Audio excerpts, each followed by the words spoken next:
지난번에 우리가 7교회에 대해서 살펴봤고요. 약속드린 대로 요한계시록에 대해서 잠시 좀 살펴보도록 하겠는데요. 솔직히 얘기해서 요한계시록을 안 하려고 지난 2주 동안 노력을 많이 했습니다. 근데 다시 돌아오게 됐고요. 가르치는 사람으로서 하면 안 되는 말이지만 이 내용이 어려워요. 저부터도 요한계시록은 저뿐이 아니라 많은 사람들이 너무 이해하기 힘들고 또 특히 지금 이 시대에 적용하기에는 더 힘들고, 물론 이 마지막 때에 대한 내용이지만 조심스럽고, 그래서 우리가 제가 딱 이거다라고 얘기하면서 가르칠 수 있는 내용이 아니라 우리가 같이 내용을 읽어보면서 본 계시라고 하는 것이 이제 7인과 7나팔과 7대접에 대한 내용이에요. 그 본 계시의 아웃라인을 좀 잡아보면 어떨까. 그러면서 일단 내용이 무슨 내용인가 살펴보는 그 정도로 공부를 하도록 하겠습니다. 더 깊이는 이제 성령님께서 허락해 주시고 또 가르침이 있고 그러면은 들어갈 수 있겠지만, 지금은 일단 각 장의 내용과 그 7인의 내용과 성경에서 요한계시록에서 말씀하고 있는 내용이 뭔지 좀 먼저 살펴보는 그런 시간을 갖도록 하겠습니다. 그 가운데 또 각자 하나님께서 깨닫게 해주시는 바가 있으리라 믿고요. 그렇게 기도하는 마음으로, 깊지 않다 생각을 할 수도 있어요. 그렇지만 이 내용 자체가 너무 깊어서 잘못 건드렸다가는 저 자신부터도 감당할 수가 없을 것 같아서 일단 생각해 보도록 하겠습니다. 2장 3장 지난번에 소아시아의 7교회 내용이 2장 3장이었고 4장은 하늘 보좌의 내용이에요. 하늘 보좌, 하늘나라 하나님의 보좌와 그 주변에 있는 천사들에 대한 내용 담고 있고요. 5장에서 이제 본 계시의 서론 같은 내용이 나옵니다. 뭐냐면요, 내가 읽어보도록 할게요. 내가 봄에 보좌에 앉으신 이의 오른손에 책이 있으니 안팎으로 썼고 7인으로 봉하였더라. 그렇게 해서 7인에 대한 내용의 서론이 여기에 있습니다. 또 봄에 힘있는 천사가 큰 음성으로 외치기를, 누가 책을 펴며 그 인을 떼기에 합당하냐 하니, 하늘 위에나 땅 위에나 땅 아래에 능히 책을 펴거나 보거나 할 리가 없더라. 이 책의 내용을 알아야지만 마지막 요한계시록, 마지막 하나님의 뜻이 이루어지고 심판이 오고 영원한 세상이 펼쳐지는데 이 책을 볼 수가 없게 되어 있다라는 거예요. 그래서 이 인이 떼지는 것이 그만큼 중요하고, 이 책을 펴서 보고 깨닫는 것이 목적이라는 거죠. 그게 메인이에요. 요한계시록에 가장 중요한 것이 이 말씀이 열려져서 이제 revelation이잖아요. 들춰내다, 가린 것을 벗겨서 들춰내다, 보여주다라는 것이 revelation, reveal이라는 뜻이에요. apocalypse가 칼립소, 이게 덮여 있는 것을, 껍데기를 또는 이 덮여 있는 막을 벗겨내다라는 뜻이에요. 요한계시록이라는 뜻이 원어적으로. 그래서 이것을 벗겨서 인을 떼서 그 내용을 선포하다, 공개하다라는 뜻을 가지고 있기 때문에 그것이 이 요한계시록의 메인, 가장 중요한 포인트라는 것이죠. 그리고 목적이고, 그래서 이 책을 펴거나 보거나 하기에 합당한 자가 보이지 않기로 내가 크게 울었더니, 이게 그냥 책을 못 봐서 울 일은 아니지만 크게 울었다는 것은 이 생사가 달려있는 가장 중요한 일인데 하필 여기 딱 보니까 책이 7인으로 봉해 있다. 얼마나 낙담이 되고 답답하고 이건 어떻게 해야 되나 하는 마음에 울었다는 거예요. 5절, 장로 중에 하나가 내게 말하되 울지 말라. 유대 지파의 사자 다윗의 뿌리가 이기었으니 이 책과 그 7인을 떼시리라 하더라 그랬어요. 그 떼시는 분이 유대지파의 사자 다윗의 뿌리, 유대지파로 오신 예수님이기 때문에 유대지파의 사자지만 그 유대지파의 자손뿐이 아니라 뿌리라는 거예요. 다윗의 뿌리, 유대지파의 대표인 선한 왕 다윗의 뿌리가 이기였으니 곧 예수님의 신성과 인성을 한꺼번에 나타내 보이면서 이 땅에 몸을 입고 오신, 육을 입고 오신 그분 예수님이 승리하신 그 예수님이 인을 떼실 것이다. 그래서 그것을 기대하고 바라보게 만드는 거예요.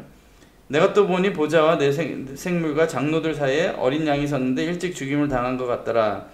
7뿔과 7눈이 있으니 이 눈은 온 땅에 보내심을 입은 하나님의 7영이더라. 이렇게 해서 7절 어린 양이 나와서 보좌에 앉으신 이의 오른손에서 책을 취하시니라. 책을 취하시면 내 생물과 24장로들이 어린 양 앞에 엎드려 각각 검은 고와 향이 가득한 금 대접을 가졌으니 이 향은 성도의 기도들이라. 그죠? 그래서 7인이 떼지는 역사가 이제 6장부터 시작이 되고요. 7 나팔이 부러져요. 다 말씀과 관계가 있는 거예요. 7인은 이 책에 7인으로 봉했던 것이 하나씩 떼지는 역사이고, 그러니까 말씀이 조금씩 공개되면서 열려지면서 선포되면서 이루어지는 일들이라는 거예요. 그 다음에 7 나팔도 말씀이 선포되는 나팔이 말씀이 선포되는 내용이죠. 그 다음에 7 대접, 여기는 금 대접을 가졌으니 이 향은 성도의 기도들이라. 다 이렇게 관련이 있는 내용이 되겠습니다. 그래서 오늘 살펴볼 내용은 요한계시록 6장이에요. 6장 7인 재앙에 대해서 살펴보도록 하겠습니다. 읽으면서 하나씩 보도록 할게요. 요한계시록 6장 전체를 조금씩 읽어 가도록 하겠습니다. 내가 보매 어린 양이 7인 중에 하나를 떼시는 그때에 내가 들으니 내 생물 중에 하나가, 아까 내 생물이 있었죠, 우레소리같이 말하되 오라 하기로, 내가 이에 보니 흰 말이 있는데 그 탄자가 활을 가졌고 면류관을 받고 나가서 이기고 또 이기려고 하더라. 첫째 인이에요. 하나를 떼시는 그 7인 중에 하나를 떼셨는데 보니까 흰 말을 탄 자가 활을 가지고 면류관을 받고 나가서 또 이기고 또 이기려고 하더라. 그것이 첫째 인이 떼어질 때 보여지는 내용이에요. 백마 탄 자의 출현이죠. 그리고 둘째 인을 떼실 때에 내가 들으니 둘째 생물이 말하되 오라 하더니 이에 붉은 다른 말이 나오더라. 그 탄 자가 허락을 받아 땅에서 화평을 제하여 버리며 서로 죽이게 하고 또 큰 칼을 받았더라. 셋째 인을 떼실 때에 내가 들으니 셋째 생물이 말하되 오라 하기로 내가 보니 검은 말이 나오는데 그 탄 자가 손에 저울을 가졌더라. 그 다음에 내가 내 생물 사이로 나는 듯하는 음성을 들으니 가로되 한 데나리온의 밀 한 대요 한 데나리온의 보리 석 대로다. 또 감람류와 포도주는 해치 말라 하더라. 넷째 인을 떼실 때에 내가 넷째 생물의 음성을 들으니 가로되 오라 하기로 내가 보매 청황색 말이 나오는데 그 탄 자의 이름은 사망이니 음부가 그 뒤를 따르더라. 저희가 땅 4분 1의 권세를 얻어 검과 흉년과 사망과 땅의 짐승으로서 죽이더라. 그렇게 해서 네 말 탄 자가 나타나요. 그 다음에 네 생물의 호출, 네 말 탄 자, 그 다음에 다섯째 인과 여섯째 인은 좀 다르죠. 다섯째 인을 떼실 때에 내가 보니 하나님의 말씀과 저희 가진 증거를 인하여 죽임을 당한 영혼들이 제단 아래 있어. 순교당한 영혼들이죠. 그 큰 소리로 불러 가로되 거룩하고 참되신 대주제여, 땅에 거하는 자들을 심판하여 우리 피를 신원하여 주지 아니하시기를 어느 때까지 하시려나이까. 우리 피를 빨리 신원해달라는 호소죠. 각각 저희에게 흰 두루마기를 주시며 가라사대 아직 잠시 동안 쉬되 저희 동무 종들과 형제들도 자기처럼 죽임을 받아 그 수가 차기까지 하라 하시더라. 그 다음에 내가 보니 여섯째 인을 떼실 때에 큰 지진이 나며 해가 총담같이 검어지고 온 달이 피같이 되며 하늘의 별들이 무화과 나무가 태풍에 흔들려 선 과실이 떨어지는 것 같이 땅에 떨어지며 하늘은 종이 축이 말리는 것 같이 떠나가고 각 산과 섬이 제자리에서 옮기움에 천재지변이 일어나는 것 같죠.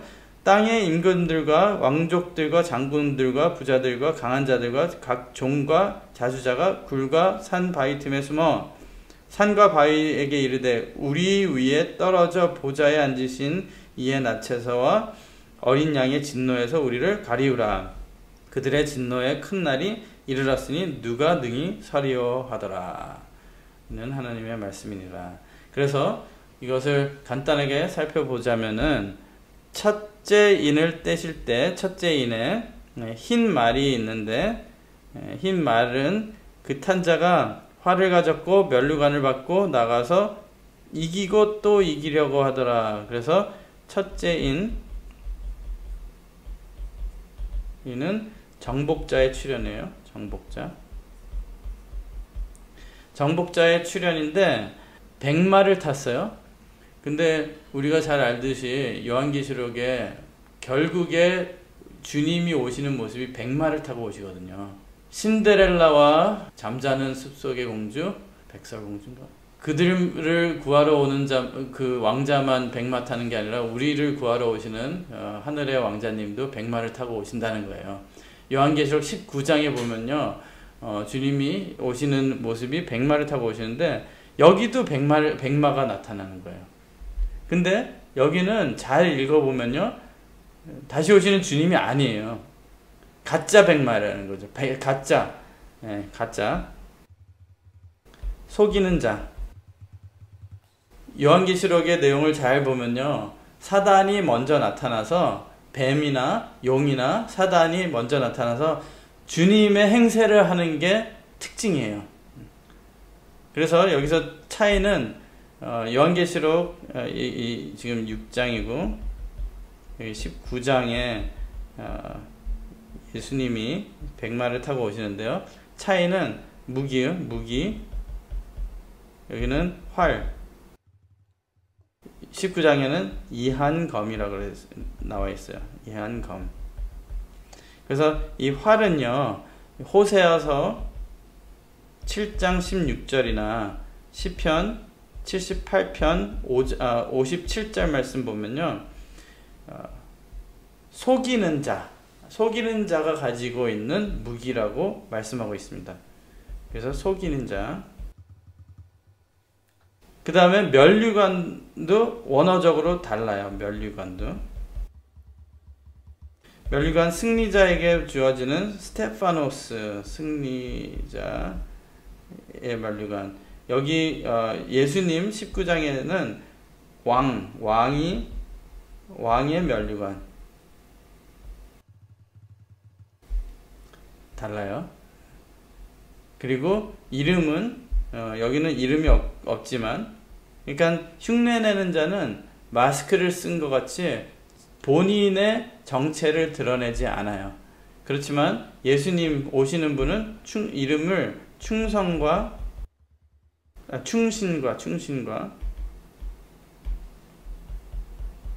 진리, truth, 그 다음에 하나님의 말씀이라고 정확하게 이름을, 그분의 아이덴티티를, 정체를 밝히고 있어요. 그 다음에 옷은 피 뿌린 옷, 그렇게 밝히고 있습니다. 그리고 이제 내용을 살펴보도록 하겠습니다. 둘째 인을 떼실 때 내가 들으니 둘째 생물이 말하되 오라 하더니 붉은 말이라 했어요. 붉은 말은 뭘 하냐면요. 서로 죽이게 하고 또 큰 칼을 받았더라. 화평을 제하여 버리는. 그래서 둘째인 전쟁이에요. 전쟁. 둘째는 전쟁을 상징하는 붉은 말. 여기서 붉다는 것은 사륙 또는 죽음을 상징하는 것이죠. 그리고 붉은 말에게 주어진 것이 있어요. 허락을 받았다 그랬어요. 허락을 받았는데 화평을 제하여 버리고, 이것을 전 세계에 일어나는 일이라고만 생각하지 마시고 각자 내 삶 속에 이 마지막 때가 되고 말씀이 공개될 때, 말씀이 깨달아지기 시작할 때 일어나는 사단이 가만히 안 있고 우리를 방해하기 위해서, 말씀 못 받게 하기 위해서, 말씀 깨닫고 믿고 따르지 못하게 하기 위해서 하는 일들이라고 생각을 하셔도 됩니다. 그래서 첫째는 정복자, 속이는 자. 그래서 내부적으로 분란이 있게 만드는 그런 역사, 사단의 역사가 있다는 것이죠. 그 다음에 두 번째는 전쟁이 일어나요. 내 속에 전쟁이 일어나고, 하나님의 말씀이 주어지면요, 그 말씀과 내가 원래 갖고 있던 것들의 전쟁이 일어나요. 그래서 그 전쟁, 보이게도 전쟁이 일어날 수도 있지만 이 선과 악의 싸움이 시작이 된다는 것입니다. 그래서 서로 죽이게 하고 화평을 제하여 버리고 그 다음에 큰 칼을 줘요. 큰 칼의 역사가 있다는 거예요. 그 다음에 셋째인 떼실 때에 검은 말이 나타나는데, 검은 말은 기근, 선의 저울을 가졌더라. 여기서 보면은 한 데나리온에 밀 한 대요. 이제 인플레이션이 어마어마하게 일어나는 역사를 말씀하는 거예요. 그래서 셋째인 기근이라는 것은 영적으로도 아모스에도 말씀하셨죠. 영적으로 하나님의 말씀을 받지 못하는 기간도 있을 것이고 육신적으로도 있을 것을 말씀하고 있고요. 또 넷째 이는 이게 사망이에요. 사망.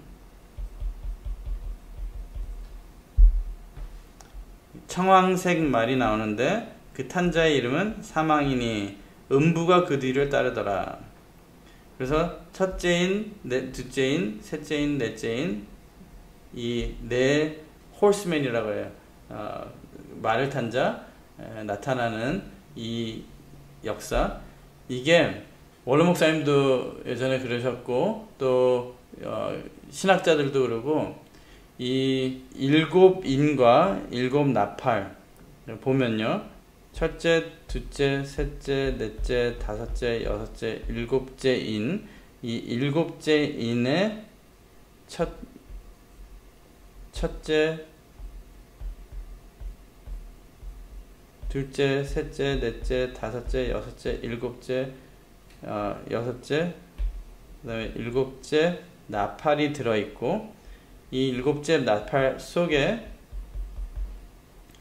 첫째, 둘째, 셋째, 넷째, 다섯째, 여섯째, 일곱째 대접이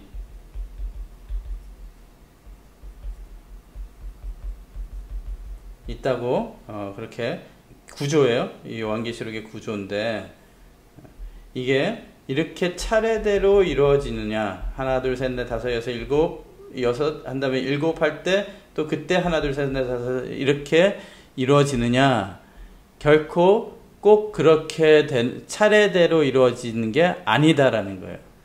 그럼 어떤 순서로 이루어지느냐 모른다는 거죠. 모르지만 이것이 이렇게 1, 2, 3, 4, 5, 6, 7, 그 다음에 나팔 1, 2, 3, 4, 5, 6, 7 대접 1, 2, 3, 4, 5, 6, 7 이렇게 평행으로 이루어지느냐, 그렇게 이루어지느냐, 그럴 수도, 그럴 가능성도 아예 없지는 않다라는 거예요. 그렇지만 딱 이런 식으로 바둑판처럼 이루어진다라고 또 할 수가 없는 거예요. 그러니까 이 순서는, 요한계시록의 순서는 기록을 이렇게 차례대로 했지만 꼭 그 차례대로 하나 끝나고 그 다음에 하나가 오는 그런 차례가 아닐 수가 있다라는 것을 우리는 기억을 해야 되겠습니다. 그러면은 순서를 몰라요. 그런데 이제 앞으로 우리가 나팔에 대해서 예전에도 공부를 했지만 대접에 대해서 간단하게 이 아웃라인만 우리가 지금 공부를 하는데요. 아웃라인만 해봐도 이게 약간 반복되는 것 같은 비슷한 지역이 비슷하고 대상이 비슷하고 또 이루어지는 일들이 비슷한 그런 것을 볼 수가 있습니다. 그러면은 그런 걸 보면서 가장 먼저 우리가 생각해 봐야 되는 것은 내 삶 속에 각자 삶 속에 이런 게 이루어지고 있느냐, 아니면은 또 그 다음에 우리가 사는 이 세상에 이 시대에 이런 일들이 이루어지고 있느냐 생각해 봐야 된다는 것입니다. 그리고 그래서 이 네 가지를 먼저 볼 때 정복자, 속이는 자, 그 다음에 전쟁, 기근, 사망 이렇게 나오잖아요. 이 내용이 언제 이루어지는 것이냐, 요한계시록 하면은 이 마지막 때에 미래를 생각을 많이 해요. 또 요즘 들어서는 지금이 마지막 때가 시작이 됐을 수도 있겠다라고 생각을 해요. 그렇지만 이 내용은요, 보면요, 예수님 모신 이후로 바로 시작된 것 같기도 하고, 어떻게 보면 그 전부터도 하나님의 백성들, 말씀을 따르는 자들에게는 이미 이루어지고 있는 일들이라는 것을 신학자들도 그렇게 얘기를 해요. 이 내용은요, 이미 이루어지고 있다. 속이는, 미혹해 하는 역사, 그 다음에 전쟁, 이미 이루어지고 있죠. 기근과 사망, 표면적으로도 이루어지지만 영적으로도 이미 진행되고 있는 내용이다. 그래서 어떤 신학자들은 이 마지막 때라는 것은 예수님이 부활 승천하신 이후로 바로 시작이 되어서 지금까지 이어지고 있는 역사다. 그렇게 보면요, 우리가 요한계시록을 생각하는 각도가, 우리 시각이 조금 달라질 수가 있어요. 앞으로 있을 일이다라고 생각하는 것보다도 이미 이루어지고 있는데 나는 그 가운데 어디에 있고 나에게는 이것이 이루어졌는가 생각해 볼 수가 있다는 것입니다. 그래서 다섯째 인을 떼실 때에 내가 보니 하나님의 말씀과 저희 가진 증거를 인하여 죽임을 당한 영혼들이 제단 안에 있어. 여기서 이제 신원을 하는 거죠. 제단 아래에 있는 순교자들의 영혼들이 순교당한 이유는 하나님의 말씀 때문에 순교당했어요. 그러니까 구약이나 신약 하나님의 말씀 때문에 순교당한 모든 영혼들이 하나님 앞에 이제 호소를 하는 거죠. 그 제단이라는 것은 기도가 상달되는 장소, 심판의 중심, 또 하나님을 찾을 수 있는 그곳이죠.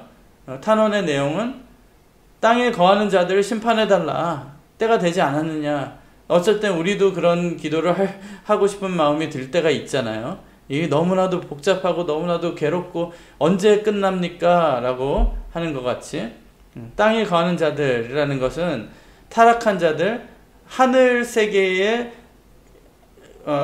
요한계시록에는 특히 하늘 차원, 땅 차원, 바다 차원을 뚜렷하게 구분을 해서 말씀하고 있어요. 근데 영적으로 하늘 차원에 들어가지 못한 자들, 아직도 땅에서 혼동 속에서 있는 자들, 깨닫지 못하고 타락의 길을 걷고 있는 자들을, 땅에 거하는 자들, 완전 죄악의 세상에 빠져 있는 자들을 바다에 있는 자들이라고 표현을 하거든요.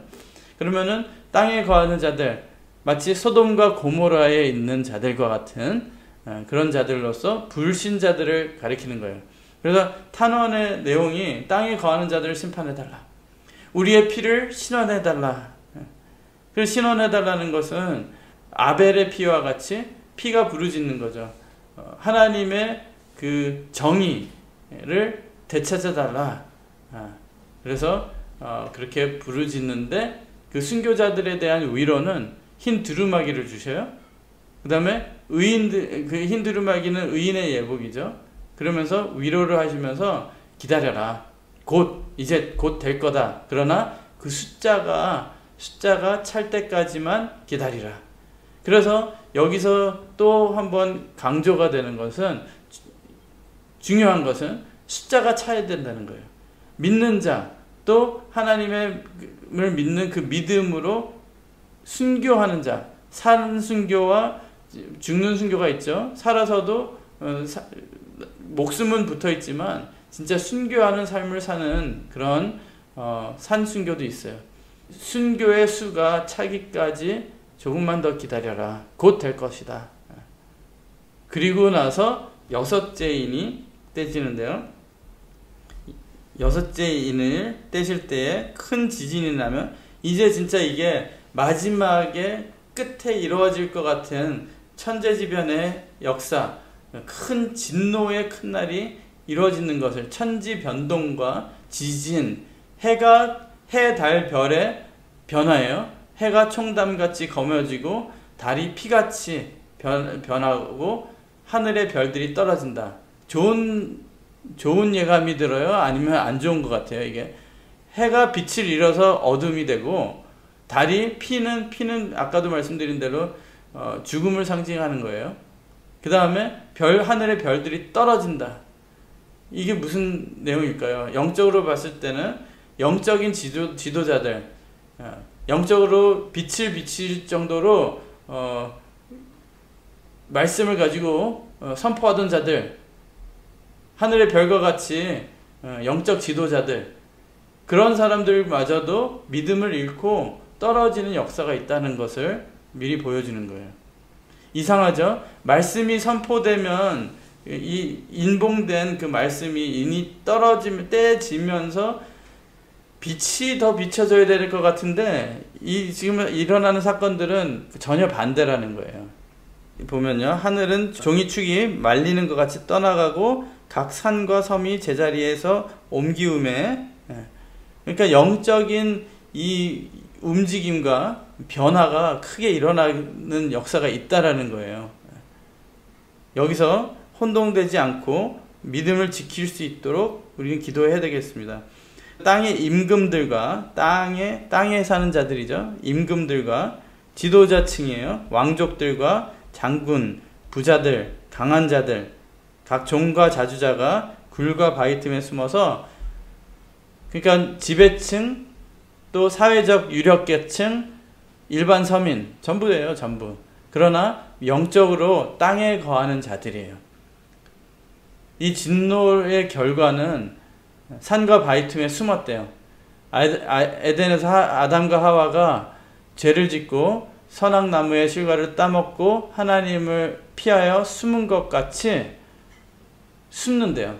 어디라도 숨으려고 하는데, 숨어서 하는 말이 내 위에 떨어져서 나를 죽여달라라는 자폭을 요구해요. 종말의 재앙이 얼마나 참혹한가.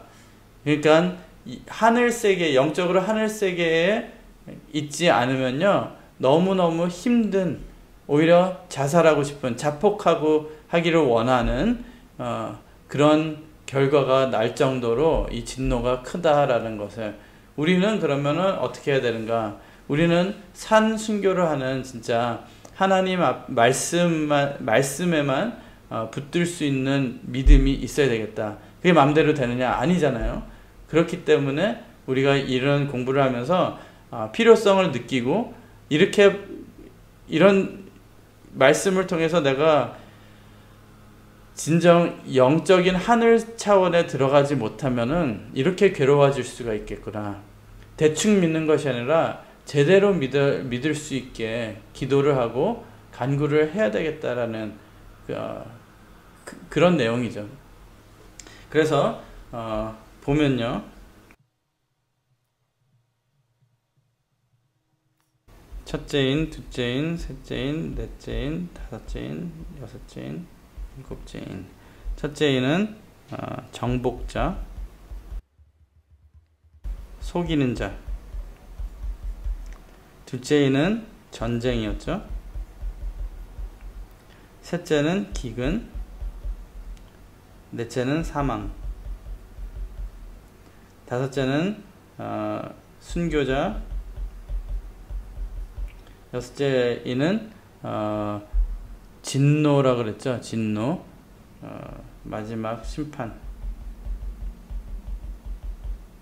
일곱째 이는 이제 일곱 나팔의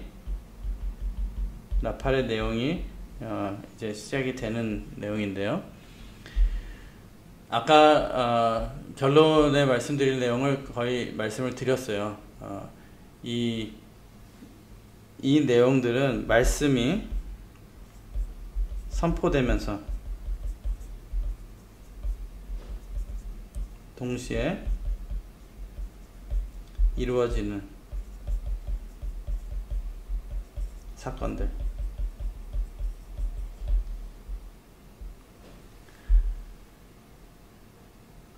그리고 아까 말씀드렸듯이 이미 이루어지고 있는 사건들이다. 그리고 이 내용들을 보면요, 구약에서도 말씀하셨고 또 신약에서도 예수님께서 이미 말씀하신 내용들이에요. 그래서 그 내용들을 간단하게 살펴보도록 하겠습니다. 먼저는 스가랴 6장 1절에서 8절 말씀이고요. 그 다음에 1절에서 15절까지도 내용이 있는데요. 그 다음에 에스겔서와 레위기서도 이 말씀을 하고 있고요. 그 다음에 예수님께서 마태복음, 그 다음에 누가복음에서도 이 내용을 말씀하고 있는데 한번 살펴보도록 하겠습니다. 보면요, 이 내용, 속이는 자, 전쟁, 기근, 사망, 순교자, 그 다음에 심판, 이 순서도 순서지만 이 내용이 계속 반복이 된다는 거예요. 먼저는 스가랴서 6장 1절에서 8절 말씀 보면요, 내가 또 눈을 들어본즉 내 병거가 두 산 사이에서 나왔는데 그 산은 놋산이더라. 첫째 병거는 홍마들이, 둘째 병거는 흑마들이, 셋째 병거는 백마들이, 넷째 병거는 어룽지고 건장한 말들이. 아까는 청황색 말이라고 그랬는데요, 어룽진 색깔이라고 그랬어요. 순서는 다르고 또 여기는 한 말이 아니라 한 사람이 한 말을 탄 것이 아니라 병거를 끄는 말들이에요. 그렇지만 내용을 보면요, 내가 내게 말하는 천사에게 물어가로되 내 주여 이것들이 무엇이니까? 천사가 대답하여 가로되 이는 하늘의 내 바람인데, 바람은 전쟁을 의미하는 뜻이에요. 환난과 전쟁이요, 온 세상의 주 앞에 모셨다가 나가는 것이라 하더라. 흑마는 북편 땅으로 나가며 백마가 그 뒤를 따르고, 어룽진 말은 남편 땅으로 나가고, 건장한 말은 나가서 땅에 두루 다니고자 하니 그가 이르되 너희는 여기서 나가서 땅에 두루 다니라 하며 곧 땅에 두루 다니더라. 그가 외쳐 내게 일러 가로되 북방으로 나간 자들이 북방에서 내 마음을 시원케 하였느니라 하더라. 하나님의 심판을 이루어 드리는 자들이에요. 마지막 때 이방 우상 숭배하는 자들, 하나님 말씀을 저버린 자들, 이렇게 심판을 당한다라는 것입니다. 에스겔서 14장 12절에서 23절 말씀에도 여호와의 말씀이 또 내게 임하여 가라사대 인자야 가령 어느 나라가 불법하여 내게 범죄함으로 내가 그 손을 그 위에 펴서 그 의뢰하는 양식을 끊어 기근을 내려서 사람과 짐승을 그 나라에서 끊는다 하자. 비록 노아, 다니엘, 욥 이 세 사람이 거기 있을지라도 그들은 자기의 의로 자기의 생명만 건지리라. 나 주의 여호와의 말이니라. 가령 내가 사나운 짐승으로 그 땅에서 통행하여 적막케 하며 황무케 하여 사람으로 그 짐승을 인하여 능히 통행하지 못하게 한다 하자. 비록 이 세 사람이 거기 있을지라도 나의 삶을 두고 맹세하노니 그들은 자녀도 건지지 못하고 자기만 건지겠고 그 땅은 황말이라. 나 주 여호와의 말이니라. 가령 내가 칼로 또 그 다음에 온역으로. 그래서 이 내용을 보면요, 하나님께서 하나님의 말씀을 저버린 자들, 우상 숭배하는 자들, 그런 자들을 심판하는 내용이 구약에도 똑같다는 거예요. 네 가지 중한 벌, 곧 칼과 기근과 사나운 짐승, 사망이나 마찬가지죠. 온역을 예루살렘에 함께 내려 사람과 짐승을 그 중에서 끊으리니 그 해가 더욱 심하지 않겠느냐. 그러나 그 가운데 면하는 자가 남아있어 끌려 나오리니 곧 자녀들이라. 그들이 너희에게로 나오리니 너희가 그 행동과 소위를 보면 내가 예루살렘에 내린 재앙 곧 그 내린 모든 일에 대하여 너희가 위로를 받을 것이라. 이렇게 해서 마지막 때에 남은 자들이 있을 것이라는 이런 심판이 있지만 그래도 남은 자는 하나님의 자녀들이다 라고 말씀하고 있는 거예요. 레위기서에서도 이 7배나 더 징치할지라 하는 내용이 있어요. 그 내용을 보면요, 이거 다음에 이제 한번 읽어보세요. 레위기서 26장 18절에서 28절 말씀. 칼 7배 이렇게 해서 7번의 심판을 말씀하고 있는데요. 지금 또 볼 것은 마태복음 예수님이 말씀하신 내용을 보면요, 그것이 필요한 곳에 공급을 해주면서 말씀이 같이 가야 되는 거죠. 그래서 그 말씀을 끝까지 들어서 깨닫고 이 말씀 앞으로 돌아올 수 있게 하는 것이 선교 사업이라는 거예요. 그래서 지금 우리 교회에서 지금 추진하고 있는 것이 구속사 시리즈를 이 동남아 모든 언어, 가능한 한 동남아에서 사용되고 있는 모든 언어로 지금 구속사 시리즈를 번역하는 중에 있어요. 근데 번역하면 뭐예요? 사람들이 읽게 만들고 또 그 읽음을 통해서 성경을 깨닫고 하나님을 더 열심히 믿게 돼야 되는데, 근데 요즘 책을 안 읽잖아요. 시대가 변할수록 책을 더 안 읽는 시대가 돼가고 있대요.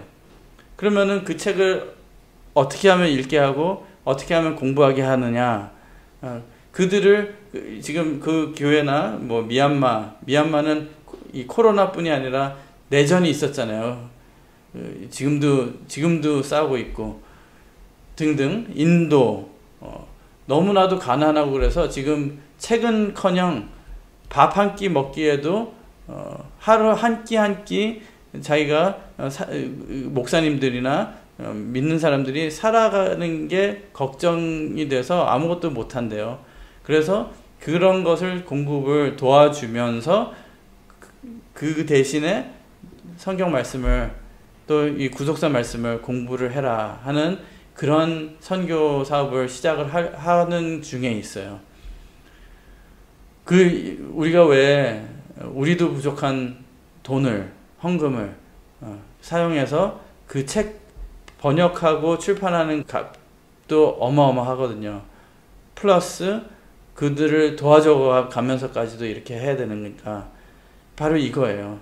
말씀이 선포돼야지만 끝이 오기 때문에 이 말씀이 공개돼야지만 우리 하박국서에 물이 바다 덮은 같이 온 세계에 아버지의 이름을, 하나님의 이름을 시인하는 그 믿는 자들이 가득 찰 때를 기다리는데, 여태까지는 우리가 그냥 앉아서 언제 그 일을 하시려나, 하시면은 나도 조금 거기에 동참하면 좋겠다라고 생각하면서 그냥 패시브하게 수동적으로 기다리는 면이 더 많지 않았나. 그래서 코로나를 통해서 또 시대의 때를 생각하면서 이런 일이 시작이 됐습니다. 우리도 조금이라도 이 일에 동참을 해서 말씀이 한 나라에라도 한 교회라도 선포가 되고 또 그들이 더 공부를 할 수 있고 하게 된다면은 마지막이 점점 가까워지지 않을까, 그런 그런 믿음으로 사업을 시작하고 있습니다. 그를 위해서 우리 같이 기도를 해주시고 또 동참을 해주시고, 무엇보다도 이 요한계시록을 보면서 진짜 이게 미래에 있을 일일 줄 알았는데 이미 있었고 지금도 있는 일이구나, 내 속에서도 이루어지고 있는 일이구나. 말씀이 선포되면은 좋은 일만 있을 줄 알았는데 기근과 지진, 전쟁 이런 일이 있구나. 왜 그럴까 한번 생각해 보면서 내 각자 속에서도 전쟁이 일어나요. 말씀이 들어오면요 전쟁이 일어나요. 내 속의 어둠과 내 자아와 말씀의 빛이 싸우는, 그래서 말씀이 승리를 하는 역사가 있어야 되는데, 그것을 그러기 위해서는 진짜 성령의 역사가 있어야 되고, 말씀이 내 속을 뒤집어 놓더라도 변화시키고 내가 말씀화되는, 빛에 사로잡힘이 되는 그런 역사가 있도록 기도하는 우리가 되길 바라겠습니다. 기도하고 마치도록 하겠습니다. 사랑의 아버지 하나님, 감사드립니다. 7 인의 재앙을 통해서 저희들 자신을 돌아볼 수 있게 해주시고, 우리가 사는 이 시대의 때와 하나님의 하시는 일, 역사, 말씀의 선포가 얼마나 중요한지에 대해서 살펴볼 수 있도록 허락하여 주시니 감사드립니다. 아버지 하나님, 하나님의 말씀이 내 속에 선포되고 공개되고, 그 말씀이 살아서 빛으로 내 속에 있는 어둠을 사로잡을 수 있는, 잡아먹을 수 있는 역사가 있기를 원하오니, 아버지 하나님, 살아있는 말씀의 역사가 우리들 삶 속에 일어나게 허락하여 주시고, 깨달음이 있게 해주시고, 말씀이 승리하는 역사 있을 수 있도록 허락하여 주시옵소서. 이 마지막 때에 하나님의 말씀이 세계 끝까지 선포되기를 원하옵나이다. 그 일에 조금이라도 동참할 수 있는 우리 모두 될 수 있도록 허락하여 주시고, 기도하고 같은 방향으로 올바른 목적으로 나아갈 수 있는, 목적을 가지고 나아갈 수 있는 우리가 될 수 있도록 허락하여 주시옵소서. 이렇게 이루어 주실 줄 믿고 감사드리며 예수님 이름을 받들어 간절히 기도드리옵나이다. 아멘.